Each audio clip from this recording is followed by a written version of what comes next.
സത്യം പറഞ്ഞ സ്റ്റുഡിയോയിലേക്ക് പോണെന്ന് പ്ലാൻ ചെയ്തുകൊണ്ടാണ് ഇന്നത്തെ ദിവസം വീട്ടിൽ നിന്ന് ഇറങ്ങിയത്. പക്ഷേ അതിന്റെ ഇടയിൽ അപ്രതീക്ഷിതമായിട്ടാണ് കല്യാൺ 99 കടന്നു വന്നത്. അതുകൊണ്ട് തന്നെ പിന്നെ ഞങ്ങൾ പോയത് സ്റ്റുഡിയോയിലേക്കാണ്. അതേ കൊടകര പുതുമേലത്തെ സെയിം കവറും കൊണ്ട്. പ്രത്യേകിച്ച് എടുത്തു പറയേണ്ട ആവശ്യമൊന്നുമില്ലല്ലോ. ഇതുപോലെയുള്ള ഷോപ്പുകളിലൊക്കെ പോകുമ്പോൾ വലിയൊരു ബിഗ് ഷോപ്പർ ബേഗിൽ കരുതാ എല്ലാവരും. എന്താ വെച്ചാൽ ഇവര് ഫ്രീ ആയിട്ട് കവർ ഒന്നും തരില്ല. ഇത്ര അധികം സംഭവങ്ങൾ വാങ്ങിച്ചു കഴിഞ്ഞ് അത് കൈ പിടിച്ചിട്ട് പോണം എന്നാണോ ഇവര് കരുതുന്നത്? എനിക്ക് ഇപ്പോഴും അതിന്റെ പിന്നിലുള്ള ഗുട്ടൻസ് മനസ്സിലായിട്ടില്ല. ഞാനിപ്പോ ഇതിനെ കുറിച്ച് പരാമർശിച്ചതുകൊണ്ട് അവരവരുടെ റൂൾസും റെഗുലേഷൻസും മാറ്റാൻ പോണില്ല. അപ്പൊ നമുക്ക് കുറച്ച് വെസ്റ്റേൺ വെയേഴ്സ് നോക്കിയാലോ? നമ്മുടെ കല്യാൺ 99 കുറച്ചധികം സംഭവങ്ങൾ എടുത്തുകൊണ്ട് തന്നെ ഇവിടെ നിന്ന് ഒരുപാടൊന്നും എടുത്തില്ല. കുറച്ച് ചപ്പലുകൾ ട്രൈ ചെയ്ത് നോക്കി. അതില് എനിക്കും സുനിതേച്ചിക്കും ഇഷ്ടമായത് ഈ ബ്ലാക്ക് ആണ്. ഇതാവുമ്പോ സാരി ഉടുക്കുമ്പോഴും ഇടാം, അല്ലാത്ത ഡ്രസ്സുകൾക്കും ചേരുമല്ലോ. സത്യം പറഞ്ഞ ഈ പർച്ചേസ് ഒക്കെ എന്തിനു വേണ്ടിയിട്ടാണെന്നറിയോ? ഡിസംബറിൽ ഞങ്ങൾ എല്ലാവരും കൂടി മുംബൈയിലേക്ക് ഒന്ന് പോണുണ്ട്. അതെന്താ സംഭവം എന്നുള്ളതൊക്കെ സർപ്രൈസ് ആണ്.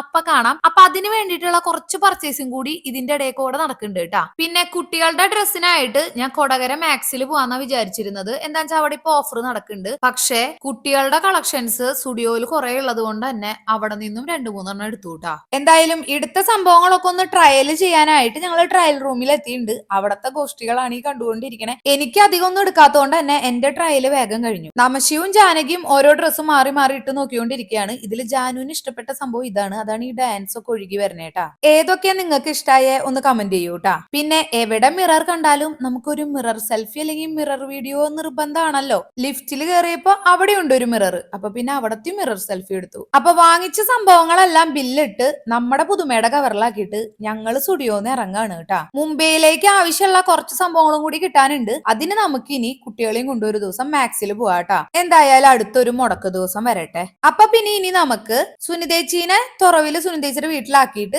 നമുക്ക് നമ്മുടെ സ്വസ്തിയിലേക്ക് പോവാം. എന്തായാലും രാവിലെ ഗേറ്റട കിട്ടിയില്ല എന്നുള്ള വിഷമം ഇപ്പൊ അങ്ങോട്ട് തീർന്നു. 2 ട്രെയിനാ ഒരുമിച്ച് പോയത്. നല്ല പോസ്റ്റായിട്ട് കാറിൽ അങ്ങോട്ട് ഇരുന്നു. അതൊന്ന് കടന്ന് സുനിതേച്ചിനെ അവിടെ എത്തിച്ച് ഇങ്ങോട്ട് തിരിച്ചു പോന്നപ്പോഴോ വീണ്ടും ഗേറ്റട. നമ്മള് ഗേറ്റട കിട്ടല്ലേ എന്ന് പ്രാർത്ഥിക്കുമ്പോ പിള്ളേര് ഗേറ്റട കിട്ടണേന്ന് ആട്ടാ പ്രാർത്ഥിക്കണേ. അതുകൊണ്ടാണ് തോന്നുന്നു ഗേറ്റട കിട്ടിയത്. അവർക്ക് ട്രെയിൻ കാണാൻ വേണ്ടിട്ടേ. എന്തായാലും ഇതിനൊരു പോവാൻ വഴിയായിട്ട് സുനിതേച്ചിയോട് ഞാനൊരു പാലം പണിയാൻ പറഞ്ഞിട്ടുണ്ട്.